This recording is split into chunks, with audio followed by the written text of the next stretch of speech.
अस्सलामुअलैकुम वरहमतुल्लाहि वबरकातुहू। उम्मीद है कि आप सब खैरियत से होंगे।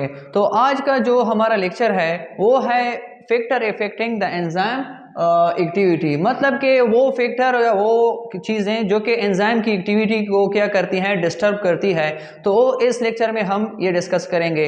तो इसमें हम ये चीज़ें डिस्कस करेंगे जो बड़े बड़े फैक्टर हैं, जो हमारे पास मेजर फैक्टर होते हैं जो एंजाइम पर बहुत ज़्यादा ही असर करती है, एंजाइम की एक्टिविटी पर या एंजाइम की रेट्स पर या रेट ऑफ रिएक्शन पर।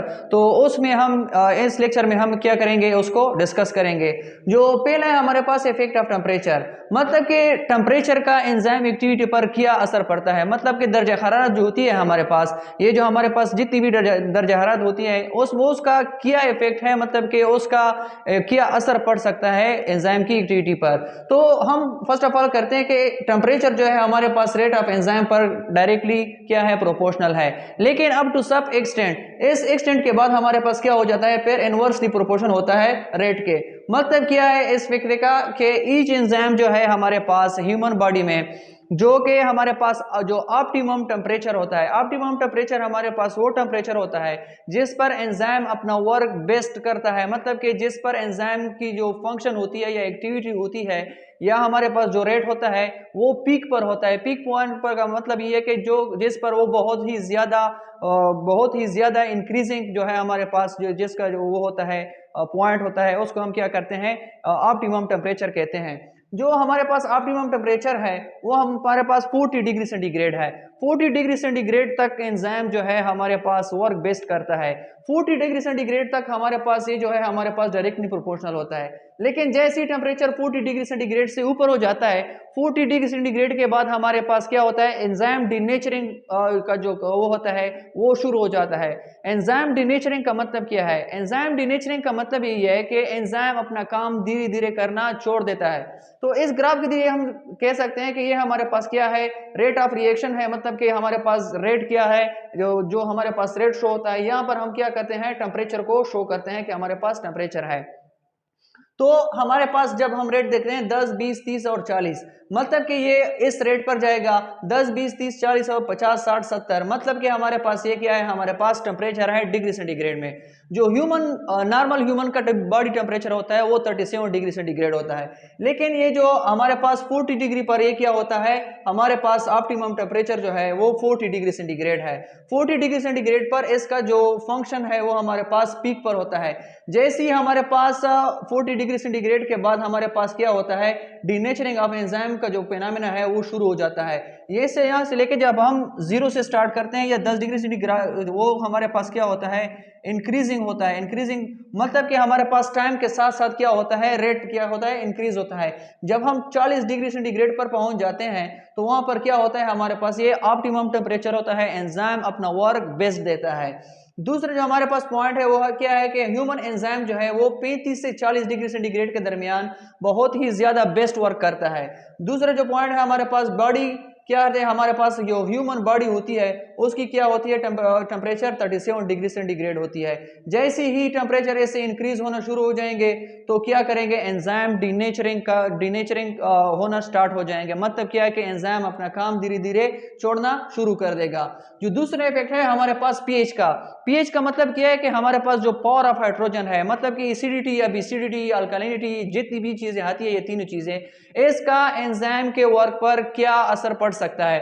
तो ये पीएच भी हमारे पास क्या है, रेट ऑफ रिएक्शन पर रेट ऑफ रिएक्शन के डायरेक्टली प्रोपोर्शनल है।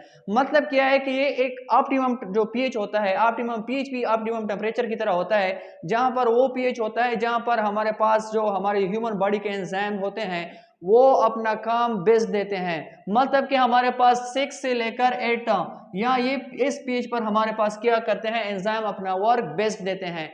ऐसे जो हमारे पास 8 से ज्यादा होंगे तो हमारे पास बीसीटी की तरफ जाएंगे, एंजाइम जो है ना डिनेचरिंग वो होना शुरू हो जाएगा। इस 6 से जो हम नीचे आएंगे 5, 4, 3, 2, 1 हमारे पास एसिडिटी की तरफ जाता है। जब एसिडिटी की तरफ जाता है तो एसिडिटी में एंजाइम अपना वर्क बेस्ट नहीं देता। तो हमारे पास दो एग्जांपल हम ले सकते हैं कि हमारे पास जो पिप्सिन है, जो कि स्टमक में मौजूद होता है, जो कि डाइजेशन में हेल्प देता है। पेनक्रियाटिक जूसेस को, पेनक्रियाट जो हमारे पास जो होता है वो इसको सीक्रेट करता है, वो 2 पीएच पर हमारे पास वर्क बेस देता है। इसका ऑप्टिमम पीएच जो है ना वो 2 है, मतलब कि ये बहुत ही ज्यादा एसिडिक होता है। इस एसिडिटी की वजह से डाइजेशन का काम ये बहुत ही बेस्ट देता है। इसके अलावा जो हमारे पास दूसरा ट्राइप्सिन है वो हमारे पास क्या है, जो हमारे पास 8 पर क्या करता है, वर्क का बेस देता है। ये पीएच का इफेक्ट था। तो इसके बाद हमारे पास जो तीसरा है एक्टिव साइट का। एक्टिव साइट हमारे पास वो जगह होती है एंजाइम में, जब पहली बार सबस्ट्रेट जो कंबाइन होता है एंजाइम के साथ और जो सबस्ट्रेट कॉम्प्लेक्स बना लेता है, तो उस वहां पर जब पहली बार हमारे पास सबस्ट्रेट जॉइन होता है तो वो उसको हम क्या करते हैं, कहते हैं एक्टिव साइट कहते हैं। तो एक्टिव साइट का क्या इफेक्ट है कि by increasing the active site the substrate molecule will produce more and production increases. मतलब कि जब जब हमारे पास एक्टिव साइट जितनी ज्यादा होंगे, मतलब कि जितनी भी हमारे पास एक्टिव साइट ज्यादा होंगे तो हमारे पास क्या होंगे, सबस्ट्रेट ज्यादा अटैच होंगे। जब सबस्ट्रेट ज्यादा अटैच होंगे, सबस्ट्रेट हमारे पास क्या होती है, रिएक्टेंट होती है, जो कि आगे जाके प्रोडक्ट बनाती है।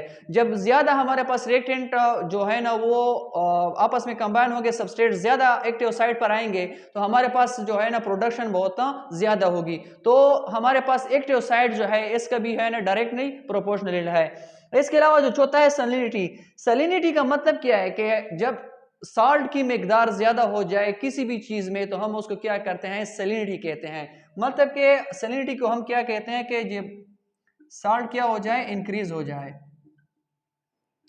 मतलब कि हमारे पास जब साल्ट ज्यादा इंक्रीज हो जाए तो इसका क्या असर पड़ सकता है, बाय चेंजिंग सैलिनिटी। सैलिनिटी हमारे पास क्या है, रेट के इनवर्सली प्रोपोर्शनल है। मतलब क्या है कि जब हम सैलिनिटी को इंक्रीज करेंगे या डिक्रीज करेंगे, या हमारे पास जितनी भी सैलिनिटी इंक्रीज होती है तो फर्स्ट इफेक्ट क्या होता है, डिस्टर्ब बॉन्ड्स।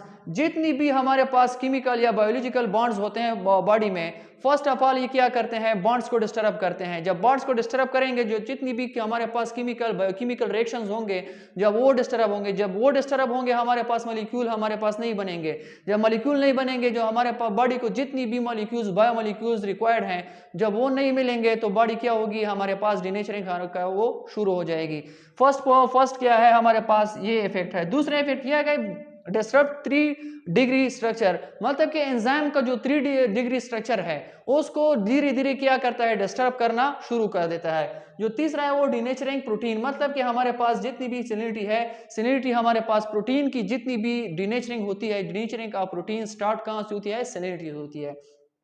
जो हमारे पास लास्ट इफेक्ट है वो है कंसंट्रेशन ऑफ सबस्ट्रेट। मतलब कि ये हमने वहां पर एक्टिव साइट पर भी डिस्कस किया है कि जितनी भी हमारे पास जब हम सबस्ट्रेट मॉलिक्यूल को ज्यादा करेंगे, जितनी भी ज्यादा करेंगे हमारे पास एमाइनो एसिड ज्यादा बनेंगे, प्रोटीन सिंथेसिस ज्यादा होगी।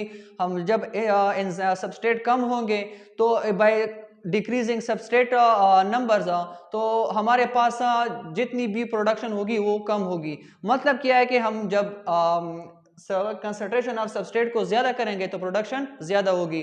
तो इस लेक्चर का ओवरव्यू किया है, इस लेक्चर का खुलासा किया है कि हमारे पास जितनी भी एंजाइम है, वो फैक्टर जो कि एंजाइम एक्टिविटी को इफेक्ट करते हैं उसको हम ये डिस्कस करते हैं। फर्स्ट ऑफ ऑल क्या है, हमारे पास टेम्परेचर है। Temperature every human body enzyme जो है वो ऑप्टिमम टेम्परेचर पर वर्क बेस्ड करता है। मतलब कि हमारे पास जितनी भी ऑप्टिमम टेम्परेचर है, ऑप्टिमम टेम्परेचर हमारे पास वो टेम्परेचर होती है जिस पर एंजाइम अपना वर्क बेस्ड देता है। तो दूसरा जो हमारे पास पीएच है, पीएच का भी इसी तरह है कि जो हमारे पास ऑप्टिमम पीएच है उस पर एंजाइम क्या करता है, अपना वर्क बेस देता है। 6 to 8 हमारे पास जो पीएच वैल्यू होती है उस वैल्यू पर क्या करता है, एंजाइम अपना वर्क का बेस देता है। जो तीसरा है हमारे पास एक्टिव साइट। एक्टिव साइट का मतलब यह है कि जितनी भी हमारे पास जब एक्टिव साइट इंक्रीज होंगे तो हमारे पास ज्यादा सबस्ट्रेट अटैच होंगे। जब ज्यादा सबस्ट्रेट अटैच होंगे तो उसमें क्या होंगे, हमारे पास प्रोडक्शन जो हमारे पास जो प्रोडक्ट्स होती है वो बहुत ज्यादा होगी। तो इसके अलावा जो हमारे पास सैलिनिटी है, सैलिनिटी हम इसका डिफाइन कर सकते हैं कि हमारे पास जब साल्ट की मिकदार ज्यादा हो जाए तो उसका क्या इफेक्ट हो सकता है। तो सैलिनिटी हमारे पास रेट ऑफ एंजाइम पर जो है ना वो क्या है, इनवर्सली प्रोपोर्शनल है।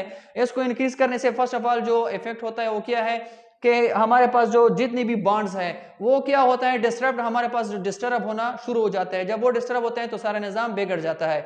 दूसरा क्या है कि डिस्टर्ब 3 डिग्री या 3D जो स्ट्रक्चर होता है एंजाइम का, वो धीरे धीरे डिस्टर्ब होना शुरू हो जाता है। जो लास्ट इफेक्ट है इसका डिनेचरिंग प्रोटीन का मतलब ये है कि हमारे पास प्रोटीन जो है ना वो डिनेचरिंग स्टार्ट होना शुरू हो जाते हैं।